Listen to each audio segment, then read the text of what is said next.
Ya, saya lanjutkan kembali dua sesi tadi. Bung Faldo menyebutkan bahwa sebenarnya apapun backgroundnya tidak layak sebenarnya kalau kekerasan ini ketidakadilan dijawab dengan kekerasan. Mau nambah sedikit supaya jangan terputus pembicaraan saya Mbak Dewi. Izin sekali.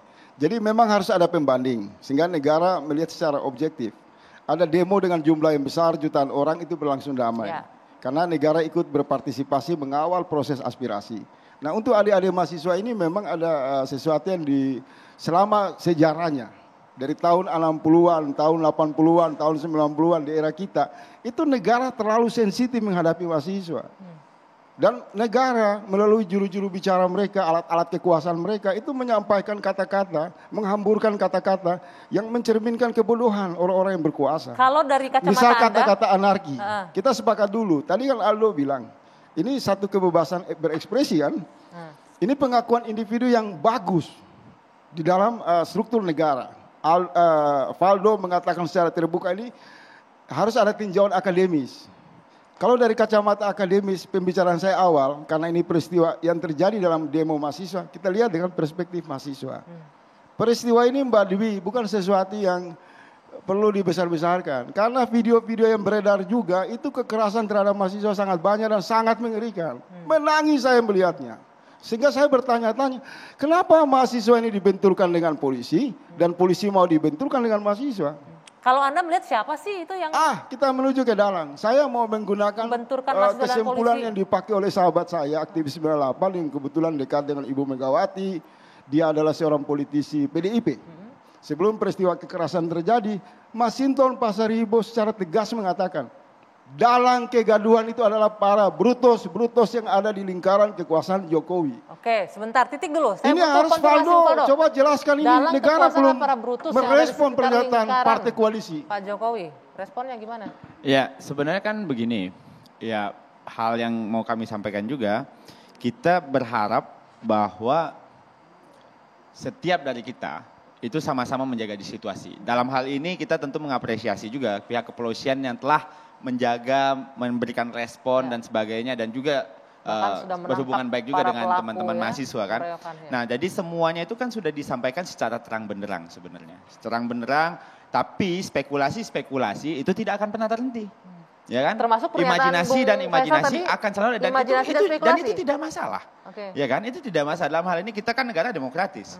Kita kan nggak bisa juga melarang orang untuk berimajinasi karena itu dijamin sama konstitusi. Enggak, sebentar. Termasuk pernyataan Bung Faisal bahwa tadi orang-orang di sekeliling Pak Presiden yang brutus-brutusnya itu berimajinasi juga. Brutus-brutus yang disampaikan gitu ya. Saya kemarin juga sempat bicara sama Pak Masinton.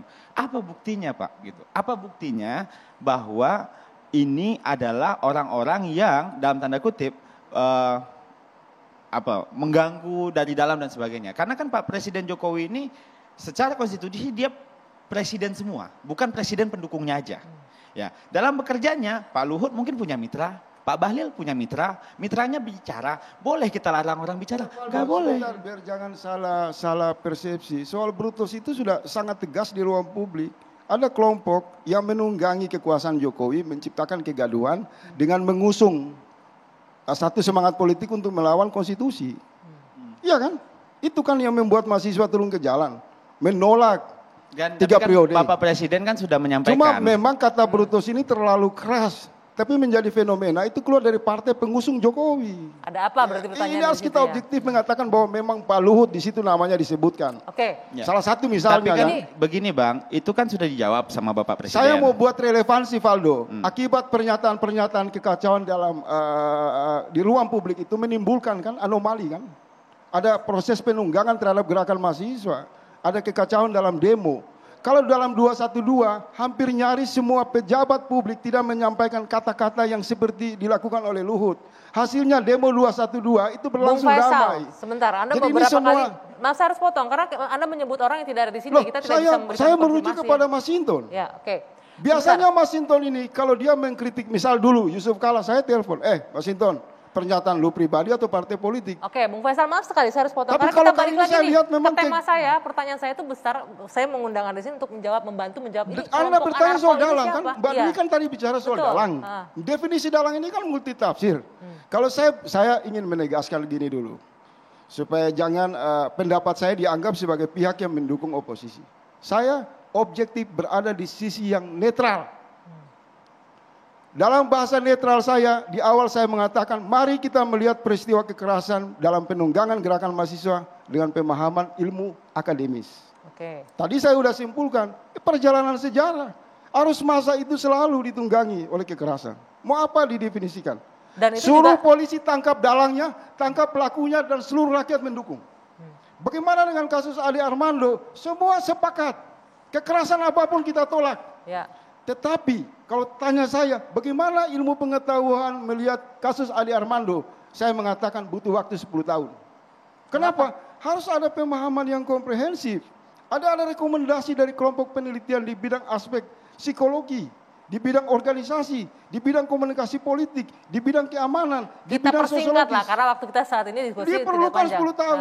Baru kita dapat kesimpulan kasus Ade Armando tidak berdiri tunggal. Ini hukum sebab akibat dalam dialektika bernegara yang mungkin menyimpang. Oke. Itu paling objektif. Tapi kalau sekarang kasus-kasus ini Bergantian secara boleh? cepat masuk ke dalam kesimpulan-kesimpulan, baik kesimpulan pemerintah, kesimpulan oposisi, menurut saya tidak objektif. Oke, bagaimana nih berdialektika negara yang tidak bagus sehingga muncullah kasus-kasus seperti ini? Ya, yang jelas sih setiap apapun yang dirasakan kita selalu jawab. Tapi ya bagi yang masih menginginkan untuk dikipas-kipasin ya kita terserah juga nggak masalah. Tapi kita akan selalu menjawab segala kritikan dengan pemenuhan tanggung jawab. Oke.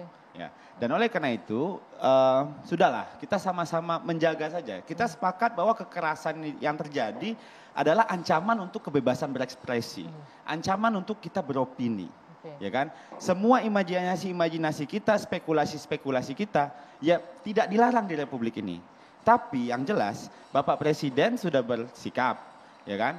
Sudah ada penegasan untuk para pembantu presiden, ya kan? Teman-teman mahasiswa ketika tuntutannya disampaikan ke DPR sudah sampai pulang, Ya, kan sudah udah. selesai ya. Ya, jadi kalau seandainya kita berharap apalagi yang mau dikipas-kipasin terserah gitu. Istilah kipas-kipas itu jangan dibuang ke ruang publik. Oke, Siapa yang sebentar. kipas-kipas itu? Saya harus jeda dulu, Iya nanti kan? kita lanjutkan. Itu menuduh sebenarnya. Usai jeda sesaat lagi, Dua Sisi kembali.